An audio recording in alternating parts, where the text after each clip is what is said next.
रेखा बोली है अब आगे कर पहले जान जो लेती भाषा करी देती पहले जान लेती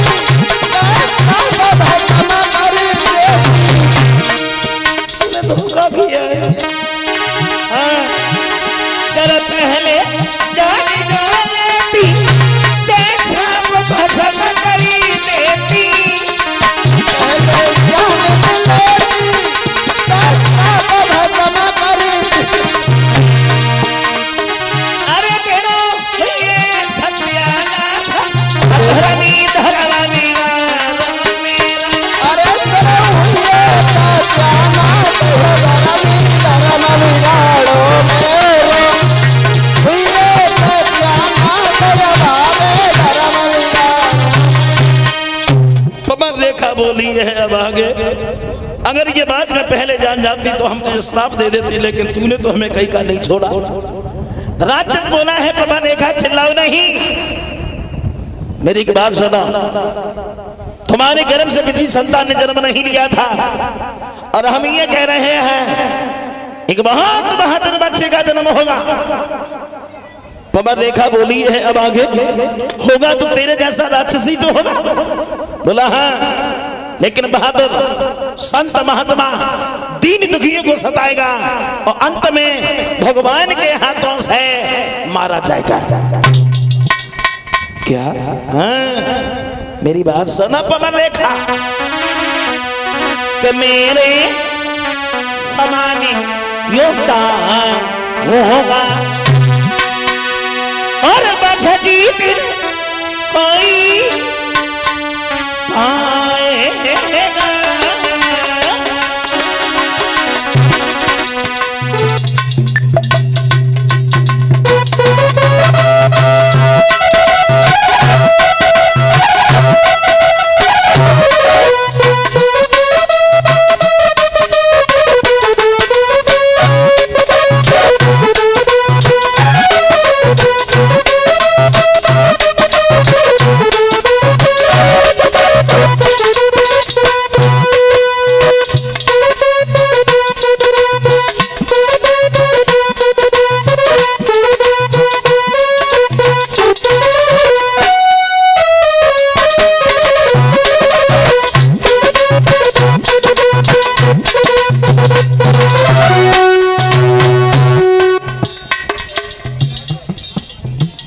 भक्तजना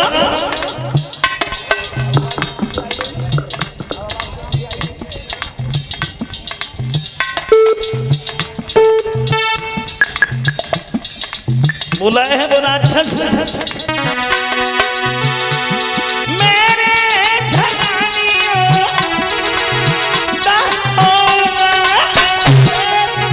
हरे बधजी दिन कोई पाएगा।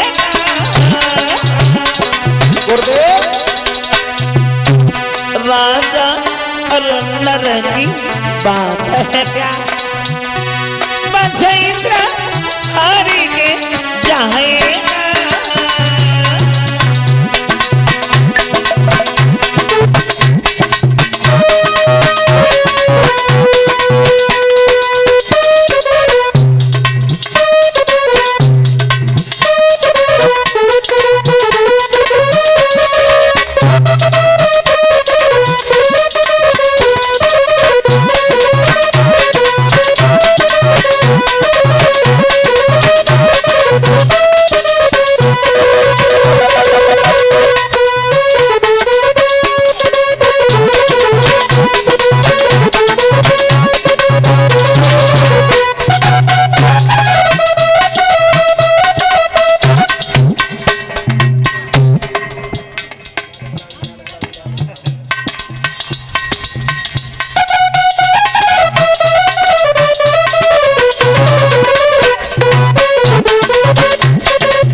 राक्षस बोला है पापा देखा।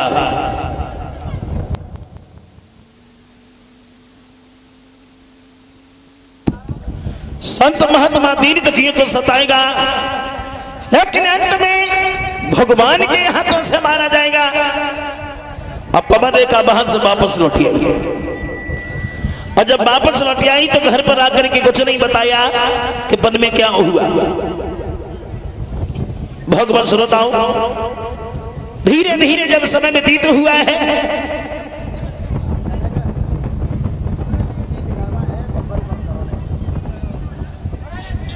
और जब धीरे धीरे समय व्यतीत हुआ है तो पवन रेखा के गर्भ से एक बालक का जन्म हुआ। और जब बच्चे का जन्म हुआ है तो आंधी तूफान आने लगे। एक बात और बता दूं, घर में जब सपूत पैदा होते हैं तो सगुन दिखाई पड़ते हैं, और जब घर में कुल कपूत पैदा होते हैं तो असगुन नजर में आते हैं।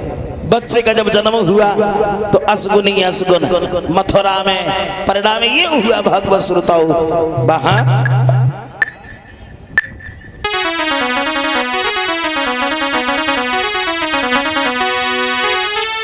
पैदा होते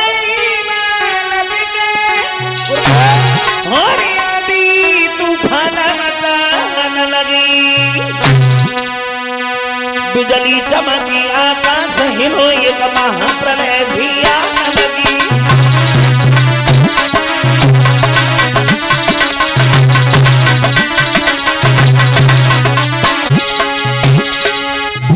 वो समय बच्चे का जन्म हुआ, आंधी तूफान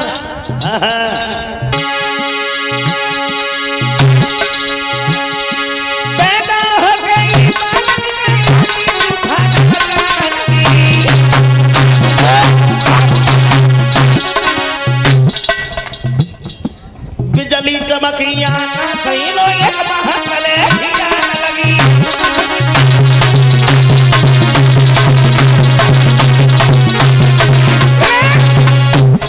बच्चे का जब जन्म हुआ तो आंधी और तूफान आने लगे। गर्गाचार्य ब्राह्मण ने उस बच्चे का नाम रख दिया कंस। का जब जन्म हुआ तो आंधी तूफान, कंस जब आंगन में धीरे धीरे समझदार हुआ। भगवत श्रोताओं कितना खेलने के लायक, लेकिन कंस बचपन में ही इतना शैतान है, बच्चों के साथ में खेलता है, किसी का हाथ तोड़ देता है, किसी का पैर तोड़ देता है, किसी का सर फोड़ देता है। बचपन में ही कंस अत्याचार करने लगा।